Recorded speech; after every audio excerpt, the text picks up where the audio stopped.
Alright, let's talk some more about properties of logarithms. And one thing we're going to talk about is something called change of base formula. Now, the reason we need to change a base formula once in a while is our calculator is really good at taking care of common logs, or log base 10, and natural logs, or log base e. But once we leave base 10 and base e, our calculator tends to become useless for us in terms of solving problems. So there's something out there called change of base formula. And that change of base formula looks like this in general. So our first part here, this is just our general look at it. So in this one, log base a of x. So base a is some base that we're not really able to work with at the time being. But we can change it into a convenient base, as long as we change it to that base raised to each of these values. So we can take log of x, put that on top, log of a, put it on the bottom, and use whatever base is convenient for the problem that we're dealing with. And we'll see what that means a little bit in just a minute. Now, because that base b can be any base we need it to be to simplify the problem, it can be done in terms of common logs or base 10, but it could also be switched over into natural logs or base e. Now, the nice thing about that, both of these are types of problems that can be solved on the calculator. So let's take a look at what I meant by a convenient base to try and solve some of these problems. Alright, let's say you're given this problem. Log base 4 of 25.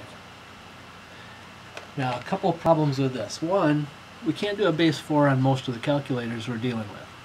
The other thing is, if we try to do the circle, 4 raised to what power equals 25, we run the risk of trying to hit an irrational number or some decimal that's just too difficult to figure out without a whole lot of guess and check. So we can use our change of base formula to make this work. So we know that we can set this up as a fraction where the bottom, or the base, goes on the bottom, so log of 4, and the top, the 25, goes on the top of the fraction. Now for this case, I can plug in log of 25 on the calculator and get a solution, and I can take log of 4 and plug it in and do common logs for both those on the calculator. And if I do that, I should be able just to type it in as I see it. Log of 25 divided by log of 4, and it should give me an equivalent statement or a solution that's about 2.3219. And again, it's rounded to the fourth place value. So this is one place where you can use it.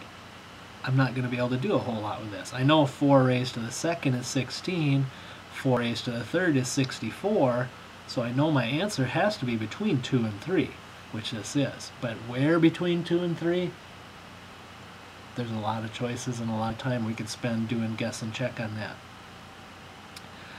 Now, what about one like this? Base 2 we've looked at a lot.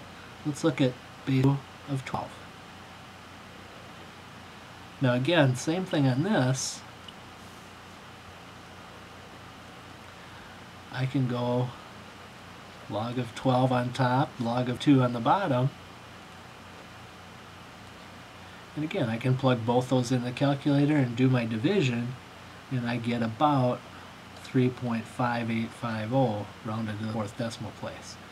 And again, 2 to the third power is 8, 2 to the fourth power is 16, and 12 is between 8 and 16, so it does make sense that 3 point something is going to be my solution. So there's one place that I can use that.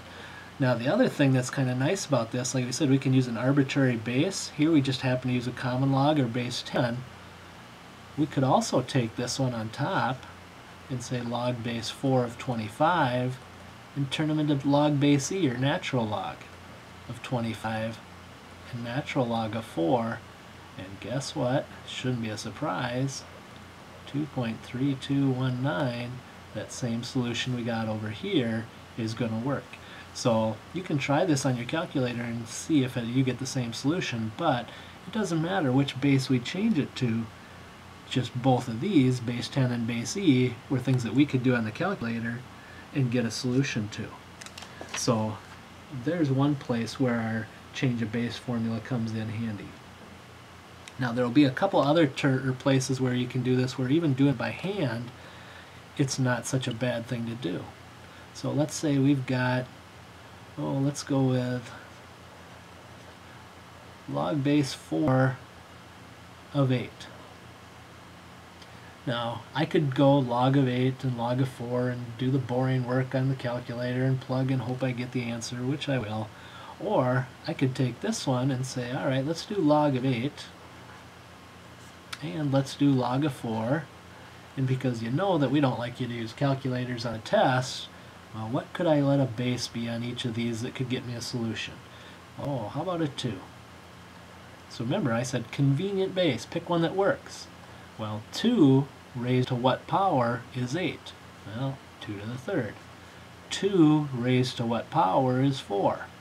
Oh yeah, 2 to the second. And I get an exact solution of 1.5.